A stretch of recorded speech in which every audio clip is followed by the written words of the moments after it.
Hey everybody, I am back again with another toy review. This time it is the Diamond Select Nightmare Before Christmas, Corpse Dad, and Mr. Hyde. I picked these up recently at FYE. I think they're on Amazon or probably FYE's website, as well as other stores like Big Bad Toy Store and many other online retailers. Places like Target and Walmart don't sell this kind of stuff, unfortunately, because they're really cool. There are some other characters in this wave. Oh, let's look at the box real fast. I have to zoom out a little bit because this is kind of a big box. So you're going to see my light kit just a bit. So, sue me. So there's the picture there. Nothing really on the side there. But on the back, you see our two main characters, which is funny because of how different they look on the back compared to the actual figures. I feel like Mr. Hyde is enormous compared to the Corpse Dad. It's really weird because he's like so tiny here. And I kind of feel like that's more accurate than what ended up being released. I don't know, that's just me. I've actually not watched Nightmare Before Christmas for a long time, but I do love how these figures look. I'm hoping to find the Corpse Mom figure soon because she looks really cool. I just love that design. And then you have Mrs. Claus and Choir Elf as well in this wave. I'm not sure how old this is because it was the first time I saw it, and I haven't seen any figures in this line in quite some time, so I figured I'd pick it up and grab it. But let's get these bad boys out of the box and get a little view, see what they do, or what they don't do. Paint looks and all that. Sure. What they come with. It's weird because they used to come with parts of the city. As you can see, these don't come with anything now. Kind of disappointing for such a big box. I guess because the figures are large themselves.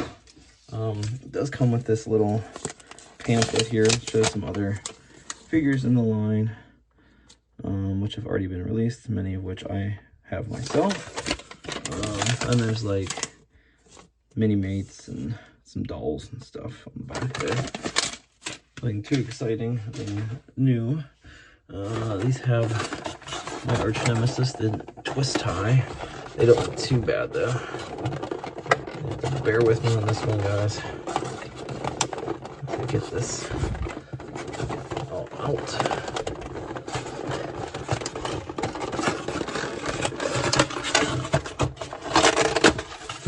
We'll look at the Mr. Hyde first. Now, he would have really benefited from having a rubbery plastic for the top piece of his coat. It is a very hard plastic, which is going to make him kind of top heavy and hinder things a bit, which I have noticed quite a bit in this line. He does have a bold jointed neck, which turns all the way around as well. His collar might hinder that a bit. He's got some paint type stuff going on the neck here. You can see it's rubbing off. I feel like the quality of this set, outside of the sculpting, isn't as grand as it has been in the past, but maybe that's just me. I do like his little clay looking squiggly hairs. The hat is neat. I see that the top piece of his hat is glued in. It's a separate piece of plastic there on the top. Trying to figure out if the whole hat is separate. I think the hat is glued onto his head as well. The thing I can't tell, to be honest, is if his head, I think the head and the ball joint part, I think it's all one piece. I don't think it separately turns. I think it all just turns on its all together there. So there's that. time spent on the on the neck articulation there. Again, I will say this is being very hindered by this stupid hard plastic jacket, because he has what looks to be ball-jointed shoulders underneath here, and he also has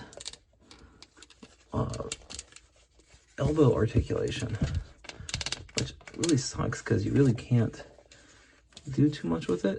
It seems kind of pointless to put that on a character like this. I mean, you can really get his arms bent up under there.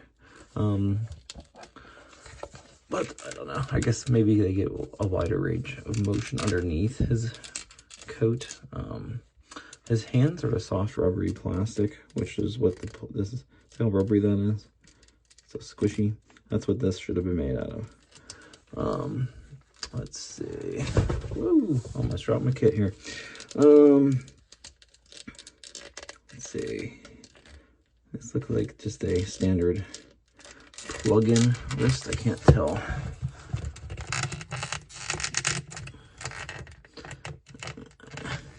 It's not coming out easily, so I'm going to say it's not a standard plug-in wrist. I think it's in there pretty good. But articulation is just, you know, back and forth. It does rotate around inside there. So that's what I'm thinking. It's just plugged in. I cannot even get this hand to move, and they're doing something NECA does often, and that's painting the joints, which is really annoying, and they really should not start doing that, because I don't think they were doing it previously, and they're doing it now. I almost didn't notice the fingernails were sculpted on this guy. I'm not sure if they're colored in the movie or not. Like I said, I haven't watched it in a long time. I'm not sure if they skimped on the paint there, but I don't think it's a deal breaker. Let's look at his face. A close up.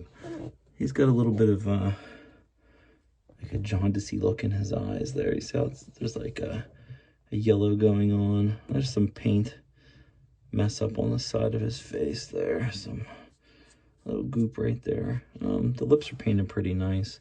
Rings around his eyes. And I like the shiny paint they use for his eyes. I wish the skin paint was a little more matte. It actually looks really great from a side view, I think. Let's see. So this whole body is a big chunk of plastic. It's like a triangle underneath here. And it's hollow inside.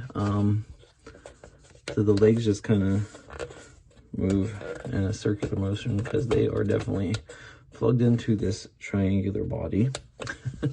I'm not sure. These guys don't even come with bases or anything to like stand them up, but he stands up fairly well on his own, so that's not too bad. I mean, his laser's is spindly though, so I might have to lean him up against something. So we're gonna get him out of the way.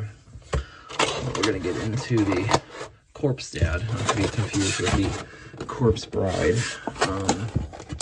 Completely different movie there. So he's really twist tied in here and stuck. They don't want this zombie father coming out of this box here. Holy moly. Alright, I think I got it. I think I got it.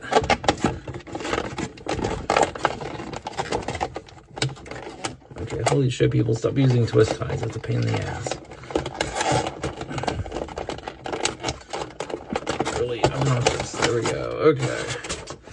But as you can see, he has these stupid other little things on his legs, so I don't know. Let's try to get him out. Let's see. Oh my god, I cannot get this out. Hold on, folks. Woo. My god. There we go, the old X-Acto knife. There we go. Now we're good. Phew. Shit, that was a toughie. Alright. Here he is. The Corpse Dad. I like this. I like this a lot better than the Mr. Hyde figure. I'm just going to show you them next to each other real fast. You can see the height difference. He really made, he made Mr. Hyde enormous. I don't remember him being that big. He's like so freaking huge. Anyways, all right, let's get him out of here. So let's see what Corpse Dad does. The head doesn't have an articulated neck. So the articulation on the head just goes round and round because it's like popped on. It's like a peg. It's like a classic type action figure type of deal there. Paint isn't that great on this eye. It's okay on that one. The hair and the clownish looking nose. I always thought he was a clown, by the way. I didn't realize he was like a zombie dad or whatever. But yeah. And then you have the hair, which is a separate piece of plastic glued in, I think. Yes, the nose is the same way, separate piece of plastic glued in. I actually like that manufacturers are doing that. Jack Specific is doing that as well with their stuff. The neck does move at the bottom as well, where it connects to the shirt there. He has ball jointed shoulders, which are nice for these little type of guys. You get a good range of motion with that. Has ball jointed elbows.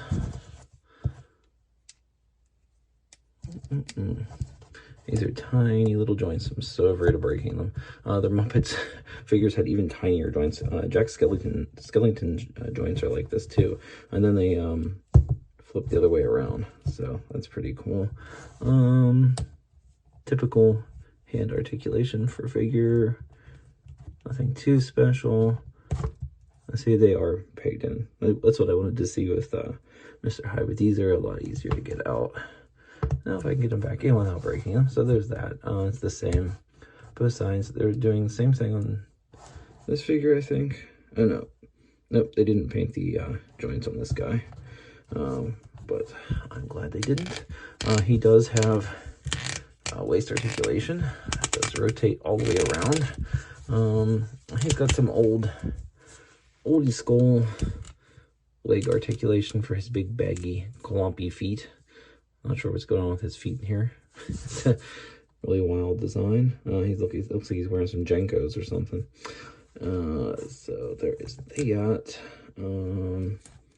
His shirt is actually a soft rubbery plastic. Kind of bends a little bit there at this piece. Not much else to say. The feet look like they are a separate piece of plastic as well and glued in to the bottom of the legs. I can actually see some shiny glue coming out from underneath the pant leg there onto the shoe. It would have been nice if he had articulation where the legs went outward, but this guy's definitely going to be stable with these big clumpy feet here. They're interesting additions to the collection here. Not really the biggest fan of this Mr. Hyde, though. I'm not sure if anyone else ever made him like NECA or whoever when they had the license, but I feel like he's like way too big. Now I need to, I want to watch the movie to see like the size comparisons on them and see like, you know, how they measure up and like, is that correct? Should he be that big? Should he be that huge? I mean, he's almost as big, I want to say, as like the Santa Claus figure. He's pretty big. But maybe that's how big he's supposed to be. But that's about it for this one, guys. Thanks for watching. Have a good one.